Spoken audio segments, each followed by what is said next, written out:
Day 6 of 30 days challenge of lower body workouts. So ఇంకా నిన్న కొంచెం బయటికి వెళ్ళినట్టుమే లేట్ నైట్ అయిపోయింది. ఇంకా ఇవాళ కొంచెం టైర్డ్గా ఉండే, ఇంకా మెల్లగా చేస్తుండే ఎక్సర్సైజెస్. ఫస్ట్ సూర్య నమస్కారాలతో స్టార్ట్ చేసిన. ఫస్ట్ 5 sets చేద్దామా అని అనిపించింది, కొంచెం బాడీ టైర్డ్గా అనిపించింది, కానీ but still I managed and I did 10 sets of Surya namaskaras. So first ఈ సెట్ కంప్లీట్ చేసిన. And then first set of exercise ఇట్లా మౌంటైన్ పోజ్లో ఉండి క్రాస్ క్రంచెస్ అనమాట. నా మోకాలు ఆపోజిట్ ఎల్బోకి అక్కడ వరకు రావాలి, కానీ నాకు ఇప్పుడు బెల్లీ హెవీగా ఉంది కాబట్టి అక్కడ వరకు రీచ్ కాలేను. సో మ్యాక్సిమం మెల్లమెల్లగా రీచ్ అవుతా అనేసి సో ఇది 15 repetitions 3 sets చేసిన. అండ్ దెన్ సెకండ్ ఎక్సర్సైజ్ ఇట్లా ఆల్టర్నేట్ లెగ్ రేస్. లెగ్ మన కిందికి ఆనకుండా చేయాలన్నమాట ఆల్టర్నేట్గా. కొంచెం నేను ఫాస్ట్ ఫార్వర్డ్లో పెట్టిన, కానీ ఇంకా నా లెగ్ కొంచెం బెండ్ అయి ఉంది, ఇంకా స్ట్రైట్గా ఉండాలన్నమాట. స్ట్రైట్గా ఉండి చేయాలి. ఇది ఒక సెట్. ఇది కూడా 15 repetitions 3 sets చేసిన. చెప్పినా కదా కొంచెం టైర్డ్ ఉండే, ఇంకా కొంచెం ఈజీ ఎక్సర్సైజెస్ మొత్తానికే మానేయకుండా చేసిన అనమాట. సో నెక్స్ట్ ఇట్లా సైడ్కి స్ట్రైట్గా పడుకొని ఒక లెగ్ని ముందుకి అండ్ పైకి ఇట్లా ఫ్రంట్ అండ్ అప్ ఇట్లా రేస్ చేస్తూ ఉండాలన్నమాట.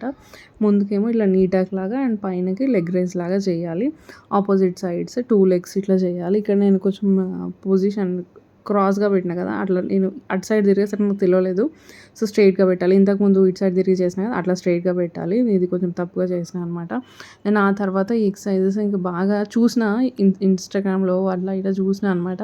సో దీంతో బెల్లీ ఫ్యాట్ చాలా తగ్గుతుంది అంటే సరే ఈరోజు చేసి చూద్దాం అనేసి చేస్తుంటే మనకు బాడీ అనేది మన బ్యాలెన్స్లో ఉండాలి. ఇట్లా చేస్తుంటే లెగ్స్ షేక్ అవుతూ ఒక్కొక్కసారి మనం స్లిప్ అవుతూ ఉంటాము. అంటే మొత్తం మన బాడీ వెయిట్ అంతా ఆ మోకాళ్ళ మీదనే ఉంటుంది అనమాట. ఇట్లా పైకి లేసినప్పుడు కొంచెం ఇది జాగ్రత్తగా చేయాలి. సో ఆ తర్వాత ప్లాంక్ అంతే. 30 seconds కంటే ఎక్కువ చేయలేకపోతున్నా, బట్ స్టిల్ కొంచెం ఇంకా ముందు ఇంకా కొంచెం టైం ఎక్కువ ఉండేటట్టు చూసుకోవాలి. సో ప్రస్తుతానికైతే ఓన్లీ 30 seconds చేయగలిగిన అనమాట. సో అంతే. ఇది ఈరోజు చేసిన సెట్ ఆఫ్ ఎక్సర్సైజెస్. కొంచెం సింపుల్గా చేసేసిన. అండ్ లాస్ట్కి stretches which are compulsory. So that's it for today. Video నచ్చితే please do like, comment and share and subscribe to my channel. And ఎవరికైనా యూస్ఫుల్ అవుతుందంటే షేర్ చేయండి అండ్ లైక్ కూడా చేయండి. అంతే. Day 7తో మళ్ళీ మేము ముందుకు వస్తాను. And then keep smiling. Thank you. Bye.